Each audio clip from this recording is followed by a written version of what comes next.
What's up, everybody? Today I'll be going over God's name, God's only name, forever and forever.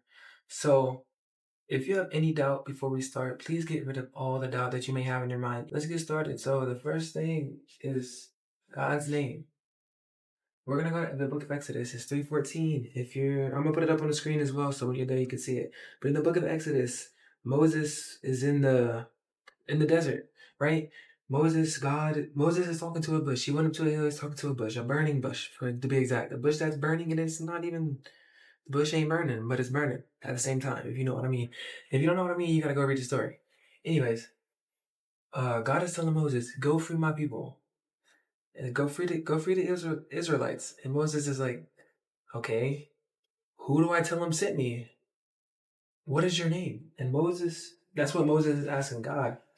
But then God tells Moses, you can see it in the 14th verse. You can read the whole chapter if you want to read it.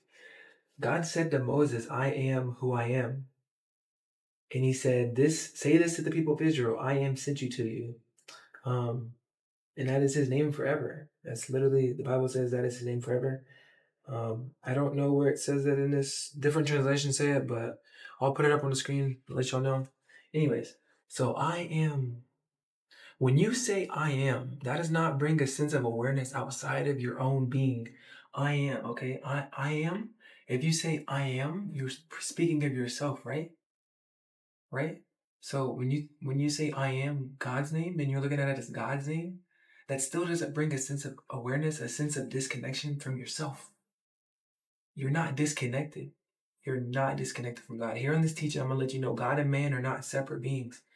God and man are one. But we'll go deep more into that later, into my teachings. Anyways, let's go into the New Testament to where God's name is spoken by Jesus Christ. It's a lot of y'all Jesus freaks. So look, in the book of Mark. Let's go to the book of Mark. In the book of Mark, Jesus is talking to his disciples. And Jesus is saying, who do people say that I am? Who do men say that I am? A lot of people have different concepts of Jesus Christ. Some thinks he's a prophet. Some thinks he's Elijah. Some thinks he's Jeremiah.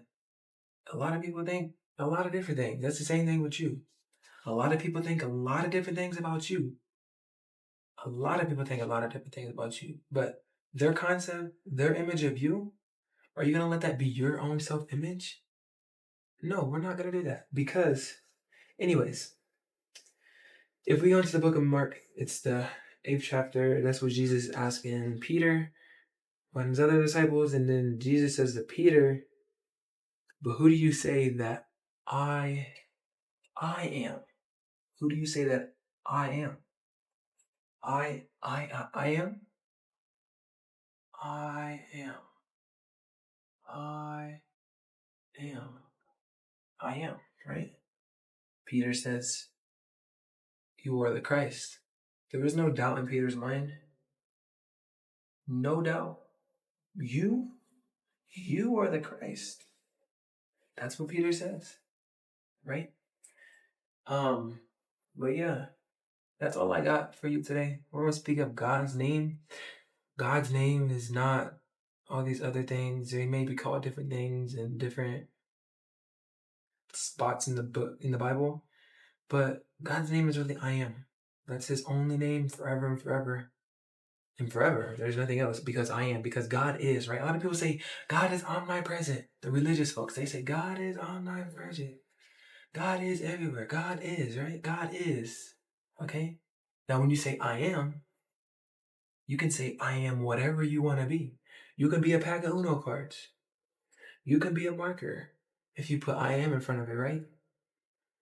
See, there's a lot of misconception. There's a lot of deceit from these Pharisees, these false teachers.